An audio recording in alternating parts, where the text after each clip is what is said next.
Salut à tous, amis permaculteurs, permacultrices de La Réunion et d'ailleurs, je suis Rémi Mallet de Permaculture Réunion.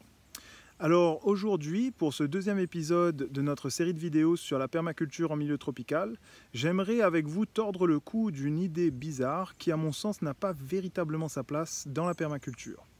Alors il s'agit en fait de cette fameuse butte de permaculture. Ceux qui me connaissent savent parfaitement qu'à chaque fois que j'aborde cette question, je m'arrache les quelques cheveux qui me restent et comme vous pouvez le voir, il n'y a plus grand chose à arracher. Alors trêve de plaisanterie, de quoi parle-t-on? En fait, quand on parle de butte, il existe tout un tas de techniques qui consistent à construire une butte pour améliorer la fertilité de son sol et la productivité des plantes qu'on va y mettre. Mais en pratique, le plus souvent, les gens qui parlent de butte de permaculture pensent à ce qu'on appelle la butte auto-fertile.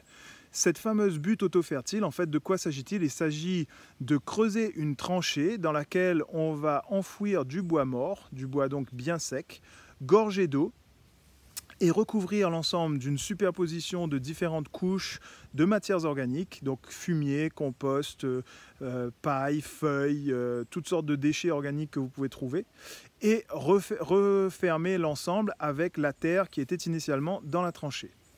Alors on va planter là-dessus et la théorie veut que sur ce type de butte, ce qui va se passer, c'est que vous allez avoir un développement de champignons sur le bois mort qui va mycorhizer, donc s'associer aux racines de vos plantes et leur permettre donc un meilleur accès à l'eau et aux nutriments du sol et donc améliorer leur résistance à la sécheresse, améliorer leur productivité. Alors ça c'est la théorie, la pratique elle est un petit peu différente. Pourquoi? Parce qu'en fait on est tous dans des contextes différents. Nous avons tous des sols différents, des climats différents, des besoins différents aussi.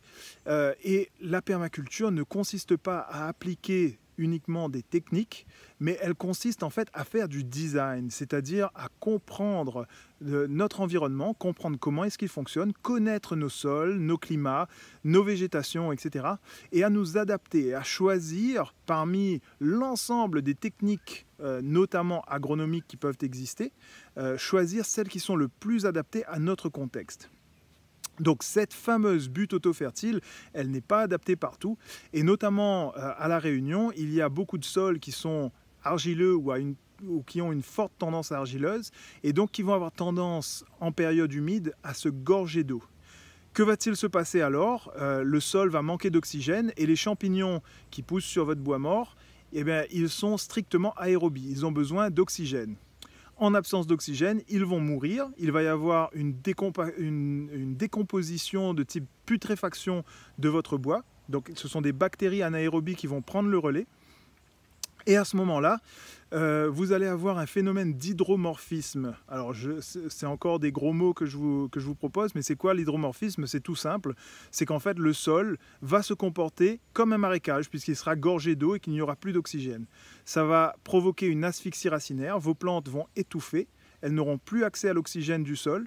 Et donc, qu'est-ce que vous allez me dire? Vous allez me dire, eh bien, écoutez, moi j'ai essayé la permaculture, j'ai fait une butte et ça ne marche pas. Eh bien non, ne résumez surtout pas la permaculture à cette fameuse technique, cette fameuse butte de permaculture. Essayez surtout de toujours comprendre que la permaculture, c'est une science du design. Ça demande de comprendre comment les choses fonctionnent, de comprendre quel est votre contexte particulier et de vous y adapter. Il ne vous viendrait certainement pas à l'idée, à La Réunion, de construire un igloo comme habitation.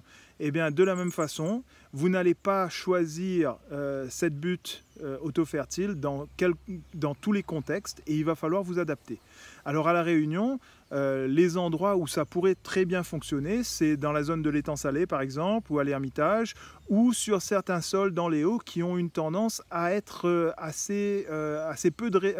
plutôt drainants. Mais ça ne fonctionnera pas partout. Nous, chez nous, ici, à Permaculture Réunion, à la Possession, on a testé cette fameuse butte de permaculture quand on a démarré, à l'époque où on était encore un peu des amateurs. On s'en est bien mordu les doigts, donc on a arrêté bien rapidement dès qu'on a compris que cette technique-là n'était pas adaptée chez nous. Alors voilà donc pour ce soir, je vous propose de continuer à explorer et à tester chez vous toutes sortes de choses. J'espère que cette petite vidéo vous aura servi Et prenez soin de vous. Et puis je vous dis à demain pour une prochaine vidéo. Bye bye!